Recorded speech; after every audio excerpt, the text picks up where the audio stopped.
Hello, this presentation is about the history of kinesiology and physical education, including fitness and sport, and some of the factors that determined how we got to the point where we are today.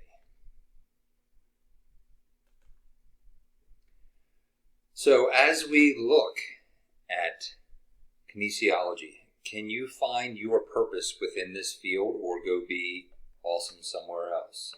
So if you look at this one right here, so what is it that you love? What are you good at? What can you get paid to do? And what does the world need? And if you can find that point right here, that is a meeting point for your passion, your mission, your profession, your vocation, good on you. Over here, there's only three for the Venn diagram: what you're good at, what you can make money, and what can make you happy, and that is what you should pursue. I cannot give you the answer to that. You have the rest of your life to figure it out. So what we're looking for is looking at the history of the different systems, and there is a worksheet and an assignment that goes along with this, so I'd pay attention. It's called the Battle of the Systems, and note some of the details about those. What are some of the societal and cultural influences that happen to create the version of physical education and kinesiology that we have in the United States of America? Other countries have different systems. Identify the emergence of the new physical education and the contributions of its early leaders. We're not going to get all of those leaders, but there are a number of those. Recognize the emergence of sport on American campuses and how that changed our society. And then assess the umbrella professions of kinesiology. Remember, the whole starting point of kinesiology is physical education. This class is not about physical education, as I've said ad nauseum, but it is the starting point, as we will find out.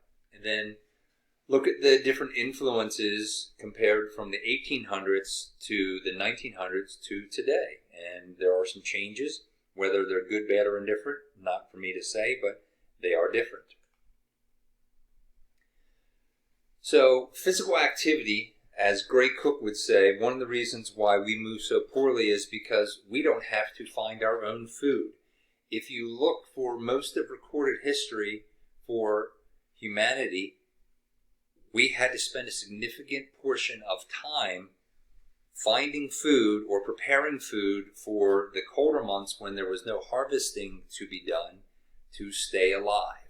So when staying alive means that you have to move, you're probably going to move a little bit better than currently right now as we look at the obesity epidemic, sedentary death syndrome, and all those other things that are related that we might not necessarily get to in this class, but that are out there. And movement has always been a part of our culture. Not necessarily fitness, but movement. So looking at the Dark Ages, here is a picture. They're literally jumping through hoops. I'm not exactly sure what's going on there, but there's a picture that someone took time to figure out. And there you go. We have a person doing a one-arm plank on the back of a horse, which a horse would probably not be 100% still. So we've got a lot of proprioception and dynamic stuff going on. So not very much advancement during the Dark and Middle Ages. Again, we were, returning just to survive for the most part, talking about Western Europe, not necessarily other cultures and countries going on. They had different timelines. But we're looking at the start of our country. And then Renaissance, that's when we had a reversal of some of the influences, and we had the different philosophies and thought periods that were going on. And then we also had the national period of nationalism in Europe, and that's where we had the emergence of the German and Swedish systems. So before 1885, and 1885 was kind of one of those watershed years. That's where the American Association for Health, Physical Education, Recreation, and Dance, now called Shape America, had one of its starts. You see this picture here. This is some sort of vase from ancient Greek, and we'll talk about a lot of the influences were for men only because women did not have that role. But as we can see from this ancient piece of pottery, this looks like some sort of dumbbell for this woman who is training. This is some sort of med ball or weapon or something, doing some sort of rotation here, transverse plane. This is, I'm not sure what's going on here, some sort of running or catching or just pass the baton. So women were involved in physical activity as well, but most of it, the Greek gymnasium where where wealthy males went to learn philosophy and how to think. There was also the aphorism about a sound mind in a sound body. So there was a value to physical preparation and being in the best shape that you could be in. And then we had the Olympic Games, which started from the 9th century BC and lasted for approximately 1,300 years. And again, that was for males only. Females were not allowed to participate. Females were not allowed to spectate. And actually, there's historical record where sometimes wars would stop between the city-states. If you remember your history, Athens and Sparta and I can't remember the other names of those, where they would stop battling each other and go on a hiatus so that they could compete in the Olympic Games. People had special permission to pass through foreign territory to compete and to view the Olympic Games. So it was a big deal. If you look at our modern history, the 1916 Olympic Games canceled. The 1940 and 1944 Olympic Games both canceled. Why? World War I, World War II. In 1980, the United States, because the Soviet Union had invaded Afghanistan, President Jimmy Carter said, well, we're not going to send our athletes to Moscow. And 1984, because we did it to the Soviets in 80, they did not send anyone to, and the Olympic, or not Olympic, the communist nations that were related to the Soviet Union, Czechoslovakia and Hungary, and all part of what Reagan would say was the evil empire. They did not show up in 84 when it was in LA. So Olympics were important, and if you look at a lot of the events, the javelin, the discus, sprinting, running and jumping, all of those are all what's called martial or military. So who was able to throw the javelin the farthest? If I can throw the javelin 10 feet farther than you, that means I can kill you 10 feet before you can ever get your javelin off, or the shot put, or the discus. If I can run faster than you, I can get away from you, I can attack you, etc. There was wrestling, which again is a martial event. If you look at Greece, there's a lot of water around that. Swimming was not part of the ancient Olympics. But your track and field, that's where it got its start.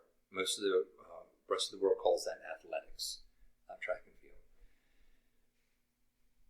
So continuing along, this is where we first started having the development of physical education, not only in the United States, but around the world. We had the YMCA and a number of other institutions that started, which were focused on movement. And there's been sport and games since human beings have been alive. You have two people and you find out who is faster or stronger. My grandfather used to talk about when he was young, they used to pick up rocks.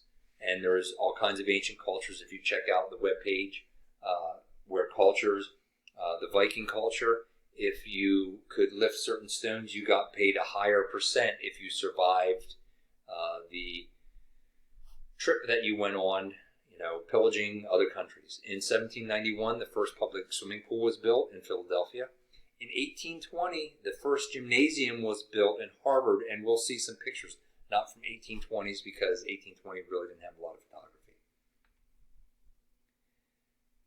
So you'll see two different dates here. There's a date that says 1827, the first competitive football game was played. That's because it's competitive football game versus college football game. 1831, the first textbook was published on physical education. So usually that's an indication that there is some sort of discipline. 1839 was the first teacher training school for PE, was founded in Lexington, Massachusetts. In 1851, the first YMCA was brought to the U.S. I know some of you right now are thinking the YMCA song. That didn't exist until the 1970s, so 120 years earlier is when the first YMCA, and that came from England, which started the YMCA. 1848 was the first time that German immigrants brought the concept of the Turnverein to Cincinnati. We'll talk about what the Turnverein is. You'll hear me talk about Turners later on. And then there were some changes during the mid-1800s where physical education, physical movement was seen as being a positive attribute, not a negative attribute. And again, remember, most of recorded history, people have survived by using their bodies to hunt, harvest, plant food, gather food. We really don't have to do that. You can call DoorDash or whatever those other companies are, and they'll actually deliver the food to you. So we don't have to be as active to gather our food. So you see this old picture right here, and you'll see these all look like males, correct? The different items that are here, we have some rings. These are called parallel bars. We have some sort of item here. Here is some sort of ladder. We have ropes that you can climb. Looks like a high bar, maybe some trapeze stuff over here. This is called a pommel horse. These individuals have Indian clubs. That's what they're called, from ancient India. That's where they get the name. So they're working in unison where there is an artistry to the movement and a symmetry. In 1866, California was the first state to pass legislation saying that there needed to be some sort of physical education. If you went to a one-room schoolhouse, I don't know what that looks like. My grandfather went to a one-room schoolhouse. When I lived in Wisconsin, there were some districts that had K through 12 in one building, believe it or not, some of the smaller districts. The Civil War from 1861 to 1865, a lot of death and destruction. Over 500,000 Americans died. But there was also sharing of practices and habits, and there was time for recreation and games, so we shared that. So baseball was first played between colleges in 1859, and football followed in 1889. In 1859, Aaron Molyneux Hewlett was the first director of Harvard's gymnasium. And as you can see, he is a man of color, he is a black man, he is an African American, and I think he held that post for 13 years. And you see, I'm not exactly sure why he has the stick in his hand, but these are called Indian clubs. Notice these things are huge. Looks like his foot is on some sort of med ball, and these are either some sort of dumbbell, cannonball dumbbells, or they are also Indian clubs as well. And then tennis was introduced in 1874, and badminton and archery in the 1870s into physical education. So some of the reasons why physical education grew in the United States of America. So we had a decline in religious opposition to sport and exercise. So if you recall, the Pilgrims and other Western Europeans, many of them came to the United States seeking religious freedom because they had different religious beliefs than the Church of England. And they were also looking for space.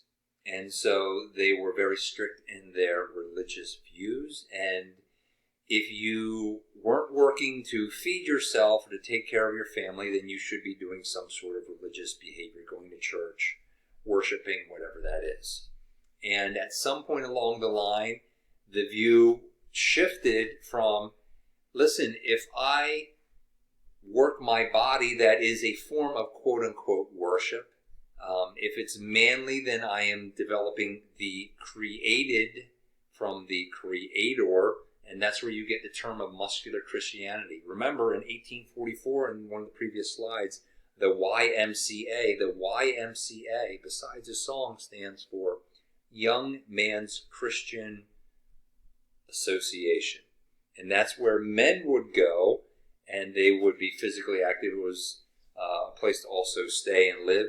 There was the YWCA as well, Young Women's Christian Association. So went there, and you had that religious and also the physical activity. We had a boatload of immigration during that time. And so people from all over the world brought their different games and their attitude towards movement what was appropriate and what wasn't appropriate. We had industrialization. So if you have a job where you are working an 8 or 12-hour shift, you have time off where you're not necessarily working for food. So we had wealth to develop sport, fitness, physical education. We had technological gains in how to manufacture items so it's more consistent. So you can see right here, this is another picture of a gymnasium, and this is a high bar, and that looks like some sort of trapeze, and we have some sort of apparatus where you can climb up and then climb down. Here are the parallel bars. This is some sort of wrestling mat. I'm not sure why these guys have top hats. Over here are some dumbbells. And here is a balance beam. Here are the cubbies to put all of your clothes in. And back here you can see some different types of sticks and Indian clubs and possibly kettlebells. And this was a textbook about muscular Christianity. We had urbanization. So when you live out in the country, a lot of your recreation, and some of you might have a family history of going hunting and fishing, so you have more access to that. When you live in the city, it's kind of tough to hunt because there's not as many animals. And also, you can't shoot a weapon inside a city because that's dangerous. If you miss or the bullet goes through, that's problematic. So we had a need for people to spend their free time. We had transportation. At one point in the United States of America, most people lived their entire lives and never traveled outside a 10-mile radius outside of where they lived, because that was either you were walking, or you were riding a horse if you were wealthy enough to have a horse or a mule, or you were in a carriage. I grew up in Lancaster, Pennsylvania, and trust me, the Amish don't go very far in their horse and buggies. It's relatively close. You don't want to be, making your horse overtaxed and die, and so you are close. They have an English friend, which means not Amish, not English with an accent, but an English friend who will drive them, and that's okay for them. We had communication. We had the idea of telegraph, and then newspapers, mass newspapers, and then we had radio and all kinds of different items. Eventually, sports sections of newspapers showed up where they were talking about the different events that were going on. So you went from months and months traveling across the United States of America to a matter of days using the iron horse, the railroad. So we had some educational changes as well. And so we had in 1862 the Morrill Land Grant, and that opens up a lot of state colleges, such as Ohio State and Penn State, Indiana, Michigan, all of those big schools, not the smaller schools. That's where you came from because we had a growing population and we needed to educate. A lot of schools, if you go back, most of them were called teacher colleges. I grew up near a place that was called Millersville Teachers College, and now it's called Millersville University. But the point of a lot of those small colleges, I believe Sam Houston was once a teacher college.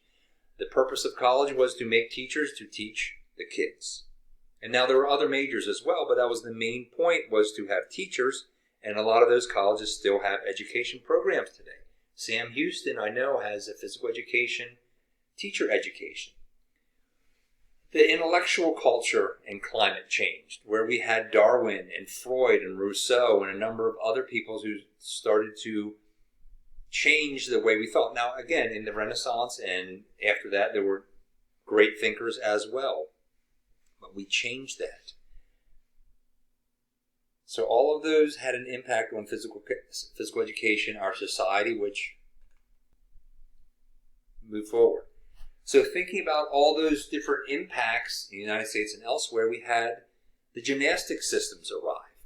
So the first one to come was called the German system, and that was founded in, guess what, Germany. Even though it wasn't Germany as we think of it today, there were small little German countries or duchies, or I don't even know what the world they were, but it wasn't a unified Germany, which didn't happen until, I think, the 1870s or 1880s. There were little areas that would fight each other, etc.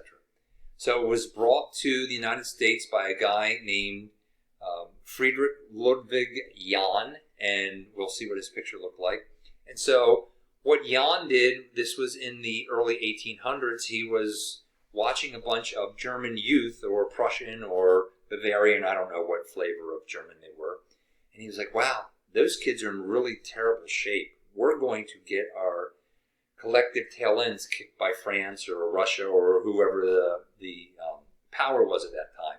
So he goes, we need to create a system to make our young boys and men stronger so that they're better killing machines. Again, that martial influence. Where did the ancient Olympics come from? Martial. It's military, so that's where they came from. So they used horizontal bars, balance beams, vertical ropes, ladders, vaulting horses, parallel bars. So you had jumping, climbing, running, and throwing. It was very regimented. It was very militaristic. Those of you who have ever had a PE class where there was a squad where you lined up for a roll call, very, very militaristic. This picture here is 10,000 students from New York City. I can't remember the year of this picture, but look how organized they are. Look at those straight lines. That's all part of the German system. I didn't know it, but when I used to teach physical education in the junior high, we would line up, and we didn't march, but we would walk in a single file line instead of chaos, people running around like a bunch of wild people. So it was very organized in a military type manner. And that's, thank you, German system. Then we had this Swedish system, which was developed by a guy named Ling, who was a fencing champion. So it was more medical gymnastics. They had complex exercising using swinging ladders, rings, vaulting boxes, and stall bars. There were some therapeutic exercises. So we're looking to improve function, not just get stronger, bigger, stronger, faster, but also to move better. And think of physical therapy and occupational therapy and chiropractic and all those different types of things, not just medical where you go and you get medicine. And that was more nationalistic and militaristic.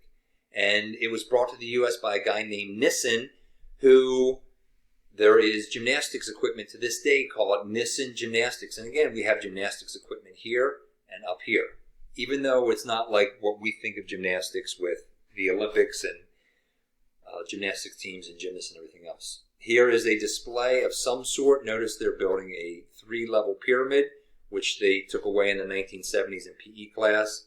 Some sort of person doing a handstand on the bars, some sort of bars over here.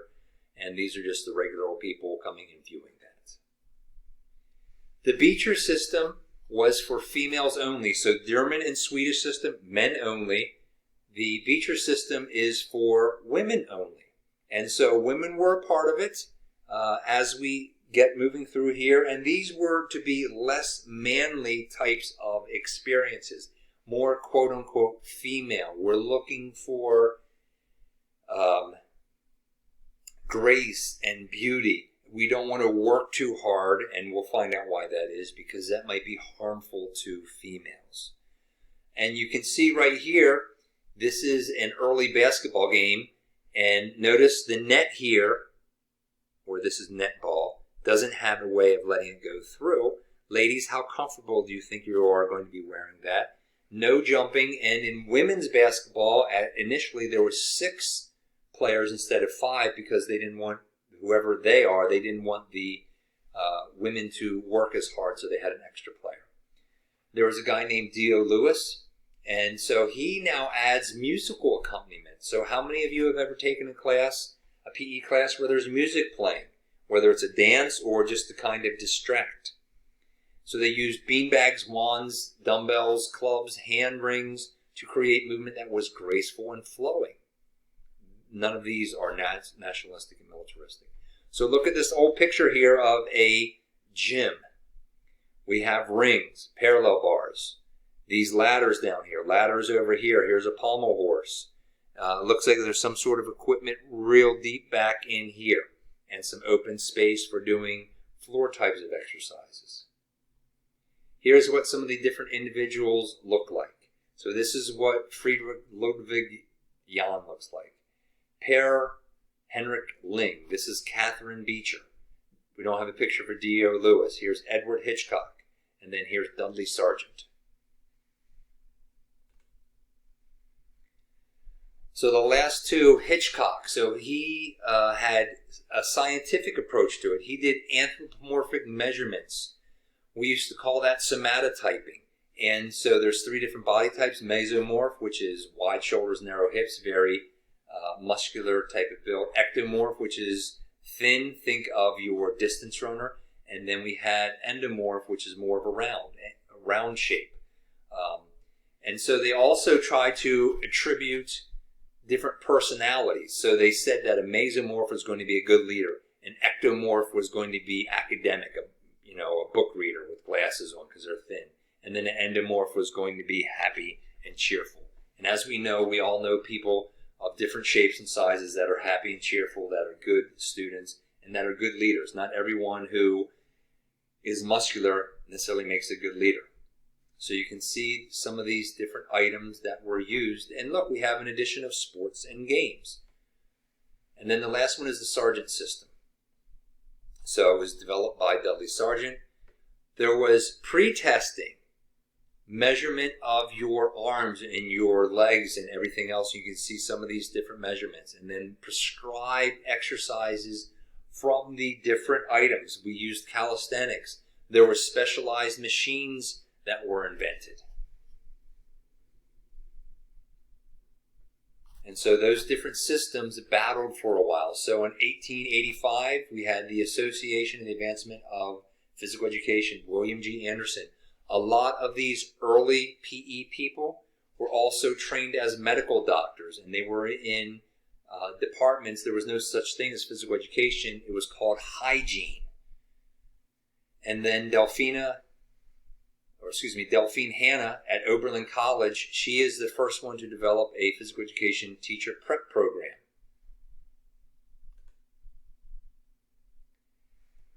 So in 1893, there's professional organizations. In your career research project, you're going to have to look for professional organizations. So Thomas Wood at Stanford University presents the new physical education, where we're moving away from the gymnastic systems, whichever flavor that you bought into. So some people would be like, I'm into the German system. Others would be like, I'm in the Swedish, I'm in the Lewis, I'm in the Hitchcock, I'm in the Sargent. So moving away from that into the new physical education. And some of his students were a guy named Clark Hetherington, who went on to be a well-known physical educator, and then Luther Halsey Gulick, who went to Springfield College in Springfield, Massachusetts. When I was in college at Messiah College, one of my professors was a graduate at Springfield College. So one of my grandsires, so to speak, is Luther Halsey Gulick, and then also Thomas Wood. So I can trace my physical education, my kinesiology background back to Thomas Wood. It's not a direct line, to Thomas Wood in 1893. And then Wood and Rosalind Cassidy in 1927. Not a lot of change here. That's 34 years where we have the new physical education, and we start changing the way that we think about PE. So look at this picture here of different activities. This looks like a high jump bar, some ropes. We used to do that in PE when I was in school. We climbed ropes. Here's ladders. Different types of things, different horses, vaulting, angle bar right here, some hand weights. These are all old cannonball dumbbells. Here's some smaller dumbbells. Here are some Indian clubs, etc. So here are some pictures why these guys have ties on or whatever they're called. Not exactly sure, but you can see all of these different hanging things up here so that you can bring them down. Here is the line of Indian clubs and different hand weights that you can use, pommel horses, etc. And notice these are all males.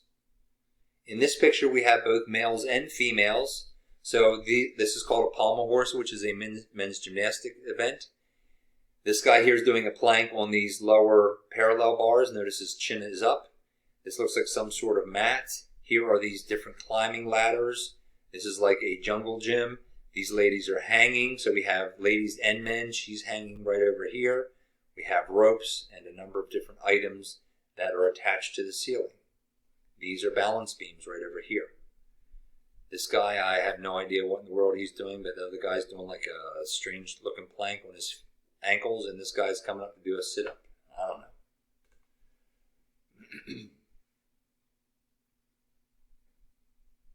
So here is some training going on, and you can see very regimented all around here.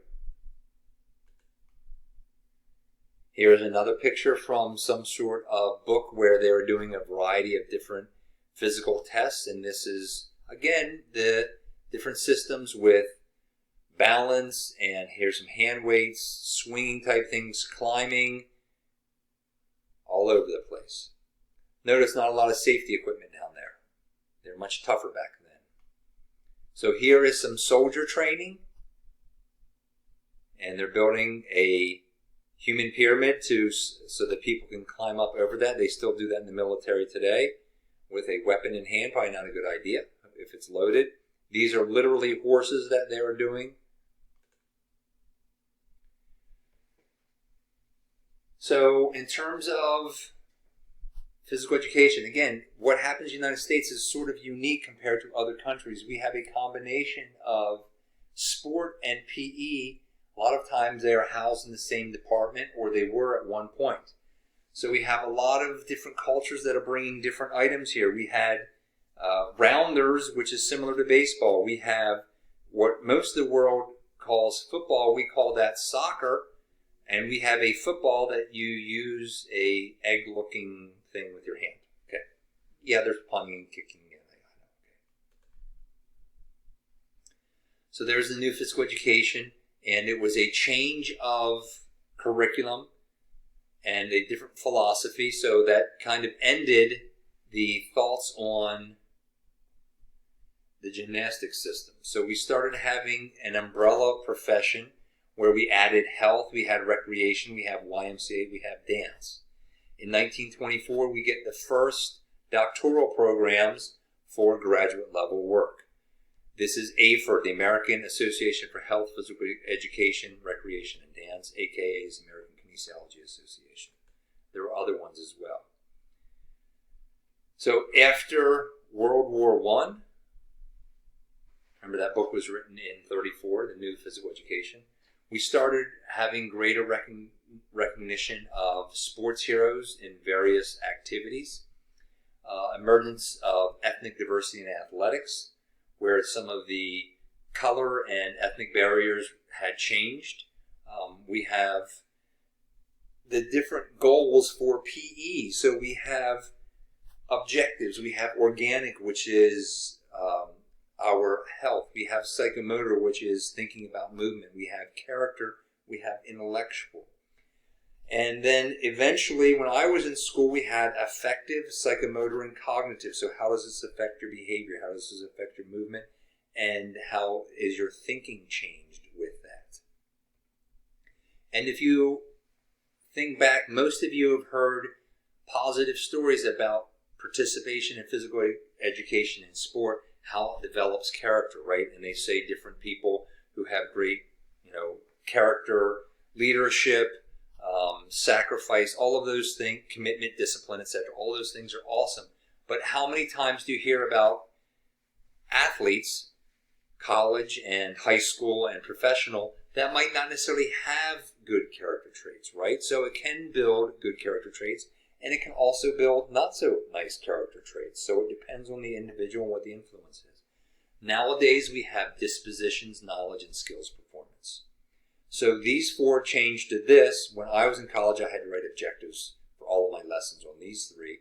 And now this is what we're looking for. We're looking for dispositions, knowledge, and skills or performance.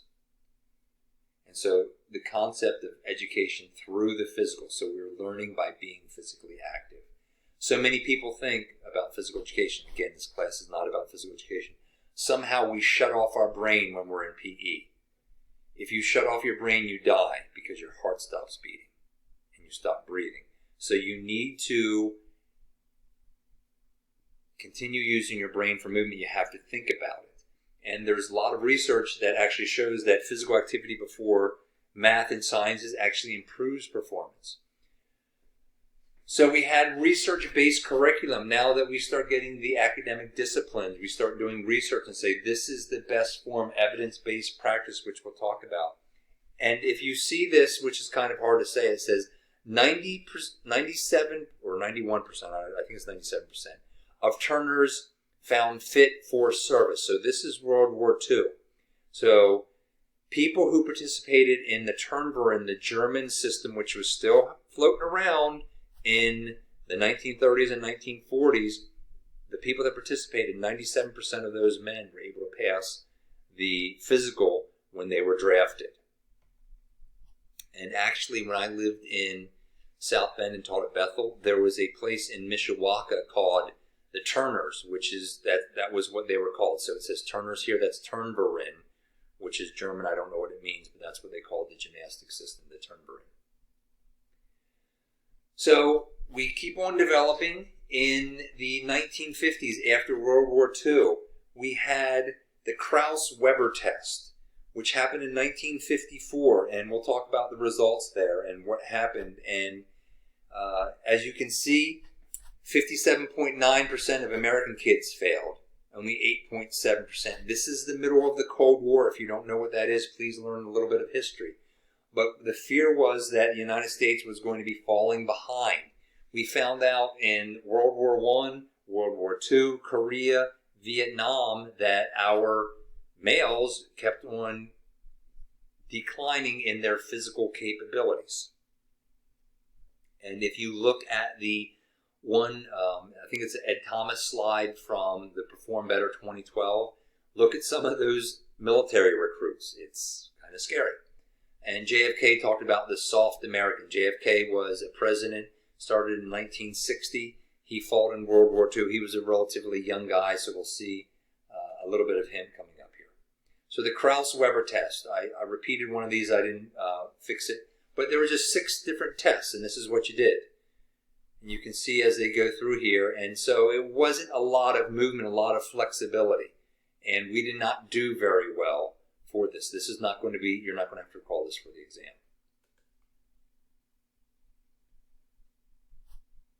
So remember, after this, we had the Presidential Physical Fitness Council, which President Eisenhower, who was the Supreme Commander in World War II, he was the President of the United States. That's when you got the President's Council on Physical Fitness. Why? Because we sucked at the Krauss-Weber and we were panicked, and so we created that to hopefully have stronger, younger males, not younger, stronger, more fit males, so that they're better soldiers, so they could kill the other guys, which we consider the bad guys. So here is a video. We're not going to watch all of this. They had a classical sense, going all the way back to the Greek era, of what it took to move the body well, without injury, with mastery of movement and control. Those of us who remember John Kennedy, he affected our lives dramatically. He had a vigor, he had a youth, he had an energy. He took La Sierra High School and made that the poster child of his program to make America a healthy place. Because he understood that if America was healthy, physically healthy, it would be mentally, spiritually, emotionally, patriotically healthy. I welcome this opportunity to speak to the people of America about a subject which I believe to be most important, and that is the subject of physical fitness. And I speak not only as President of the United States, but also as a parent of 2 children who I hope will grow up with those qualities of vigor and energy which we identify with the best of America. This should be a matter of concern to us all. A country is as strong, really, as its citizens. And I think that mental and physical health, mental and physical vigor, go hand in hand. Ready up! Last hit, hook! 5 sets, start on ready!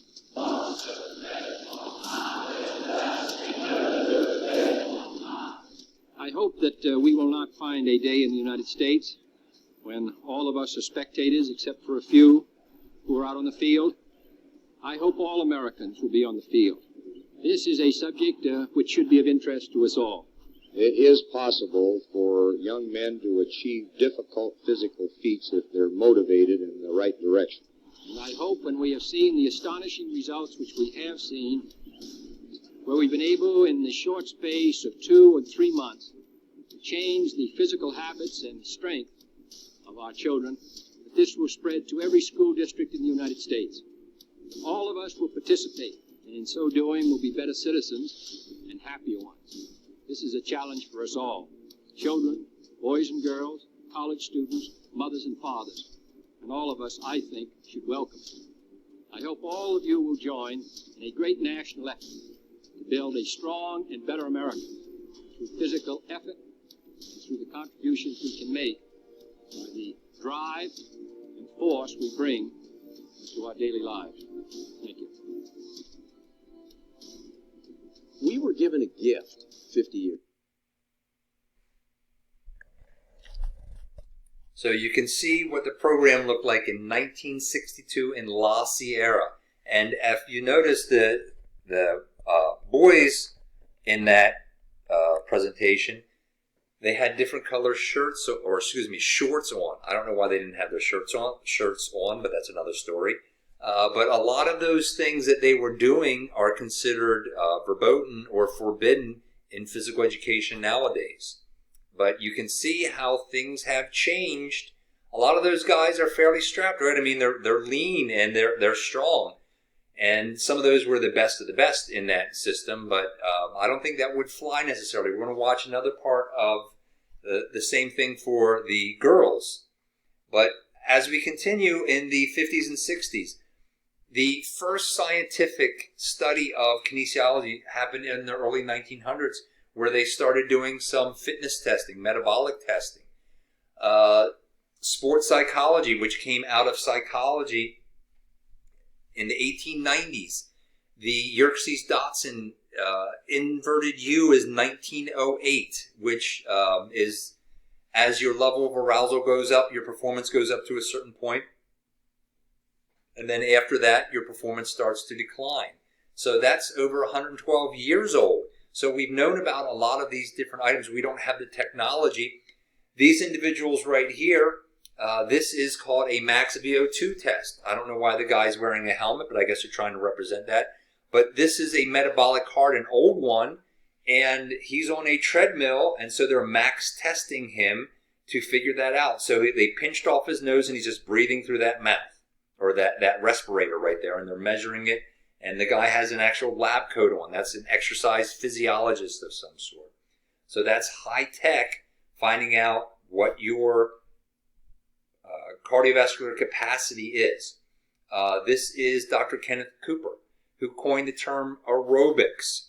And so any of you who have seen Forrest Gump in the 1970s, jogging became very popular. So his coining of the term aerobics created part of the jogging phase. In the 1980s, we had, I can't think of her name right now, Jane Fonda, and the aerobic explosion. And you can look back at some of the crazy pictures of the leotards that they wore, and they used to have aerobic dance competitions and everything else. Some of those are pretty creepy. You can get some memes that are funny out of those. So all of that is part of what happened here. So this is where we start getting this testing, this idea that cardiovascular is the most important of all the attributes. A bunch of pointy-headed academics like to torture individuals running as much as they can until they can't run anymore. Hopefully all of you at some point take an exercise phys class and you get a max VO2 test. It's painful and it hurts. So during this time, sport is changing and it becomes institutionalized. So right now, if something becomes institutionalized, what in the world does that mean? So you can hit pause if you want to while you think about what does it mean to be institutionalized. Well, here are some factors that attribute to that. So we have organization of sport. I don't know what your youthful experience was like, but when I was a kid, I was outside playing a lot. And during the summer, we used to play a game called home run baseball.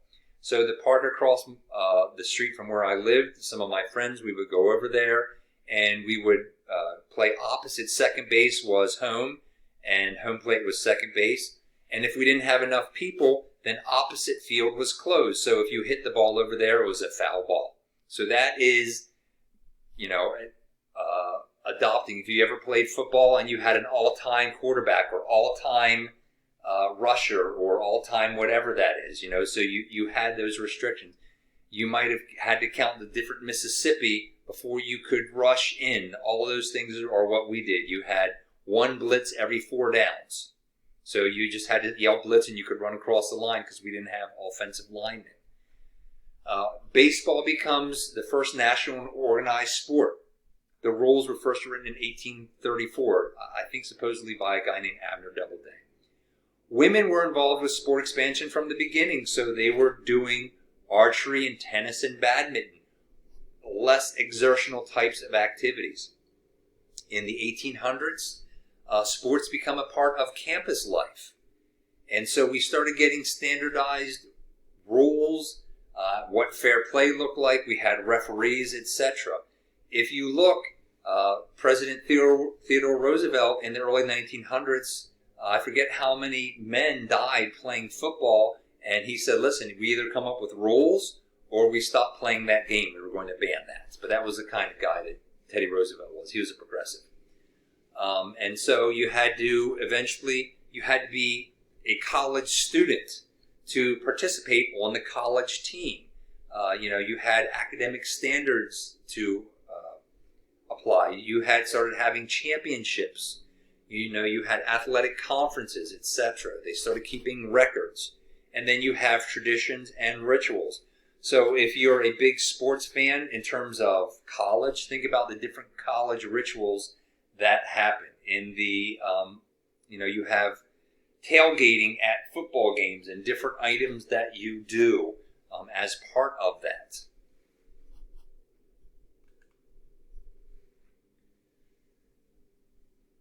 So in the 1850s, little or no sports on campus, but now a lot of people, they will look for recreation programs. Are you looking at the recreation program at the school? When I was at University of Wisconsin-Whitewater as the head women's coach and also instructor, not a professor, of kinesiology, health, physical education, recreation, they had an extensive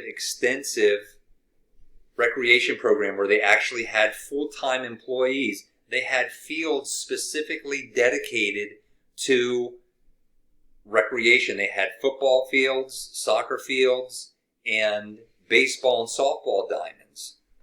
I participated for 2 different seasons. I did co-ed softball. The one time we were the Tuesday or Wednesday night, whatever night we played, we were the champions. We went to the championship game and we got 10 run when it became all campus. So there was a number of things going on. In 1882, the first ever faculty athletic committee. So that's where the faculty talk about, have a say on what's going on here. Here are some early pictures of football. And so you notice some of the different rules right here. And the ball looks a little bit different for football. And Dickinson College used to be one of our conference schools when I was in college. So here is the quarterback, and then you have like a Delaware wing tee or something going on here. 1895, we have representatives that formed the Big Ten Conference, which is now the I think there's 12 or 13 schools or whatever it is. So it's no longer the 10, but that's what they still call it because they didn't want to change the name.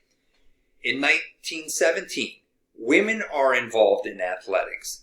And so we have at the University of Wisconsin where they have a separate athletic conference for American women. So there was the men's leagues, and we'll talk about Title IX coming up here. And then we also had the women.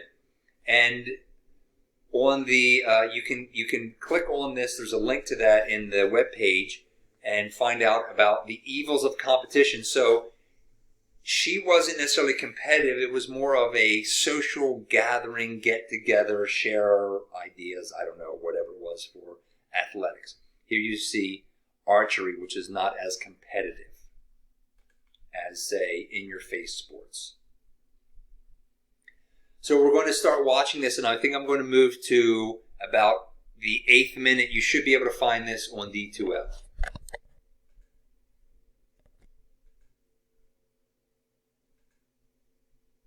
13 minutes. Carry a boy his own weight for... The girls follow their own version of the La Sierra program.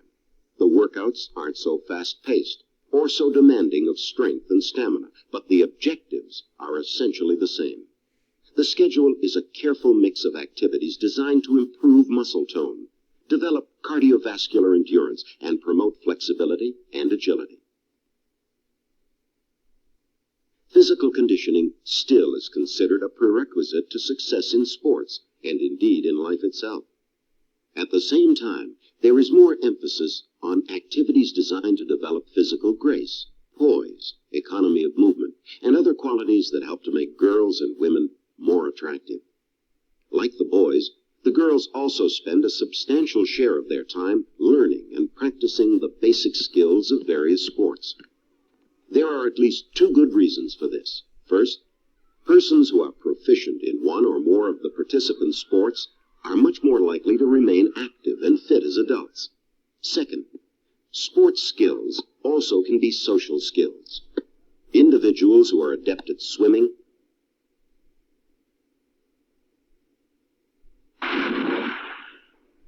golf,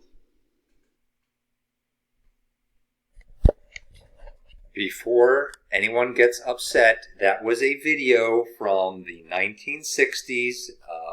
Not saying I support that, but that's what they said in 1960s.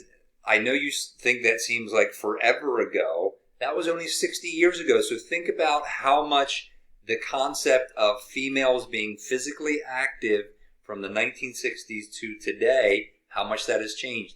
When I was in school, 30-some years ago in high school, my sister, who was 2 years older than me, she was a 3-sport athlete in high school, and she was considered a tomboy. I believe that term still exists, but I don't think it necessarily has a negative connotation as it did back then. You'll see a lot of shirts promoting girls being active. So I'm just saying that there are changes that have happened along the way. So we have a shift towards youth sport during this time. Sports in high school, college, and universities continued during World War II at a reduced level. And professional sports also suffered during World War II. But after World War II, there's an explosive growth in sports at all levels. Even when I was in college, I can't tell you from the time I graduated from college till I started coaching, which was how many years? Full-time coaching, 15 years, 16 years from the time I graduated to when I got my first full-time coaching job. Schools started spending millions and millions and millions of dollars on new facilities. My college conference, there were 26 teams. Now I think there are 4 or 5 conferences out of those original 26 teams, and other schools have been added because at the Division III level, there's over 400 Division III schools. Everyone wants an AQ. If you don't know what an AQ is an automatic qualifier. So I think you have at least 8 or 9 teams in your conference. Whoever wins the conference gets an automatic bid to the national competition. And then everyone gets pared down. So that is hugely important. So I can't tell you how much people have changed. Even since 10 years ago, I left University of Wisconsin-Whitewater. When I was there, I was coaching. I was the head women's track and field coach, and I was an instructor of physical education, recreation, coaching, and health. And so during that time, all of the full-time head coaches besides football, they were 50%, 50% teaching, 50% coaching. I think almost all of them have gone to exclusively back to 100% coaching instead of teaching anymore. So some of the legal influences, we have Brown versus Board of Education in 1954. That's where it was no longer legal to segregate, where there was the idea of separate but equal, which it never was. Title IX in 1972, that is where you could not have separate but equal between males and females. When I was coaching at UW-Whitewater, we were under Title IX issues because there's a men's football team which carries 100 men. And there's never going to be a women's athletic team that carries 100 athletes. I don't mean to sound sexist like that, but it's just true. Think of any women's sport where there's 100 participants. So there's always going to be a skewing when you add football in there, and that's why a lot of men's sports at the Division I level, wrestling and men's track and field and men's swimming, have gone the way of the dodo, where they are now extinct to keep Title IX compliance. And that was 1972, not that long ago. And then in 1975, we have PL, Public Law 94-142. And what that is, that was where there was mainstreaming. So if you had a physical disability, you could not be kept out of a regular classroom. So all of those things had an impact on our physical education, the way we viewed sport, etc. So we already talked about the European nationalism, Puritanism, and muscular Christianity. All those had influence on the way we look at that. But there are philosophical views. And nationalism is the idea that your country is important, and versus where you think, I can't think of the name of the term there, where all countries are the same. And it's not, we're better than you, but there are unique characteristics about every country based on their experiences. The United States of America, we were the first nation that was not born out of a king and a queen directly in the government. So there was that idea, that experiment of the constitutional representative republic. Sorry, we're not a democracy. Not everyone votes on everything. We vote for individuals who then represent us. So we're a representative republic with the three co-equal branches. So we had changes in the way females' roles were. So again, here's an old picture of a PE class. No comments about their appearance, but all of them doing the same type of thing, hanging. You saw that video. So we're looking for piety, purity, submissiveness, and domesticity. And they were allowed to be active, less strenuous. And a lot of this is your northeastern elite types of colleges, where your historically black colleges and universities, they did a lot more of this for females, a lot more strenuous sports. That's where you see a lot more track and field and basketball and other sports versus some of the more artistic things, because it was more acceptable for women to sweat at those colleges and universities. And then Title IX, again, that's where that happened. I said in the first time I did this presentation, which didn't take, if you've ever seen a movie, A League of Their Own, that is where women professional baseball during World War II.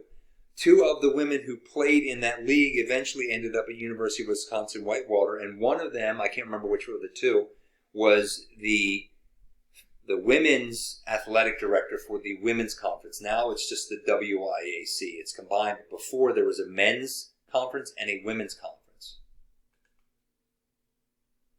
So some other philosophical movements that have happened. We've had the environmental movement from the 1970s and pollution. The civil rights movement from the 50s on. This is two pictures from the 1968 Olympics in Mexico City. This is the 200. I can't remember the two names of these gentlemen. This guy won. This guy was third place. This is some Italian guy who's like, I have no idea what's going on. And these guys, when they came back from being medalists at the Olympics, they were shunned and they were not very popular. George Foreman waving the American flag, George Foreman Grill, very popular individual. And so you can kind of see, now these guys have been accepted and appreciated more for what they did, but initially it was not very popular. We also had the fitness wellness movement. And again, I told you about 60 with Dr. Cooper and aerobics, and then the jogging, and then in the 80s you had the aerobic explosion and all those different things that are going on. Abs of Steel in the 90s, and then you have all kinds of group fitness, Zumba and Aqua Zumba and everything else. So the fitness wellness movement has happened. And we also have the academic disciplines. So we talked about the max VO2 test. That is exercise physiology. We started studying biomechanics, and part of that came from what is the most effective way to do certain things. In ergonomics, we have motor learning, which is what's the best way. In World War II, what's the fastest way to teach pilots how to fly planes? What is the best way to teach bombardiers how to drop bombs on the target? We have sport and exercise psychology, where you have synergism and other items going on here. Sports psychology. How does sport impact our society and our world? Think about it. If you have a favorite team and you're wearing the jersey and you're anywhere in the world and you see another person who has that same jersey on, you're more likely to strike up a conversation with that individual, not knowing them about, hey, you like the fill in the blank, or you like that person. And if they were just wearing a regular shirt, you wouldn't say beans to them. I used to live 5 miles away from Notre Dame University. And I was never a fan of Notre Dame, still not a fan. We went to a number of sporting events. We never went to a football game. But it's surprising. I've gone all over the world, and I've seen the Fighting Irish or Notre Dame tattoos or whatever that is. You see ND, usually that's Notre Dame if it's green and blue and gold. And there's people all over the world who are willing to share their Notre Dame experience. What is the philosophy of physical education and sport? And then sport pedagogy. How do you best teach that?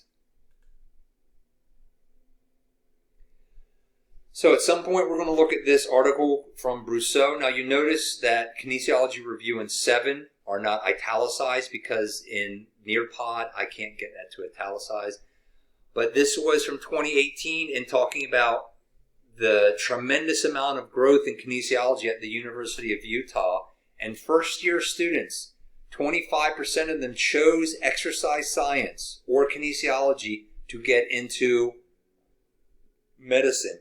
Between 20 and 25% of those people wanted to get into physical therapy. Right now, the last time I had heard, exercise science is the preferred undergraduate program to get into physical therapy. And you can go down the list here, seeing some of these different activities that it's going on. Here's PA. I told you that my niece is a physician's assistant. Her major in college, exercise science. So looking back, can you look at all these different items here and think about the different gymnastic systems and how we have moved? What were some of the societal and cultural influences? What was the contribution of those early PE leaders? How has sport changed across the United States of America? What is the umbrella term, which we were just talking about, some of those different categories? And then how have masculine and feminine ideals changed in sport and fitness? Okay, so that is everything. Once I get this loaded up, we'll be good to go. Take care.